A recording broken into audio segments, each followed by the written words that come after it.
ফোনে কথা বলতেছে। হ্যালো, আমার জন্য একটা পিজ্জা নিয়ে আসো। জি আমি হ্যাঁ তুমি। সরি পিৎজা কি করে? 5,000 টাকা দিচ্ছি আমার জন্য আপনি পিজ্জা হ্যাঁ, নিয়ে আসুন। 5,000 টাকা জি পিৎজা। হ্যাঁ যান হ্যাঁ, দেখি কি করে। ও, চালাক মানুষ আমাকে দিয়ে হ্যাঁ।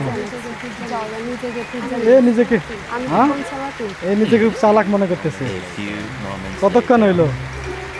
এখনো আসতেছে না। এখনো আসতেছে না। আচ্ছা, এ কই গেছিল পিৎজা আনতে? এত সময় লাগে? 2 2 ঘন্টা? এত সময় কেন লাগতেছে? বেশি চালাক যে। 28 a.m. শেষ পর্যন্ত কি আসবে?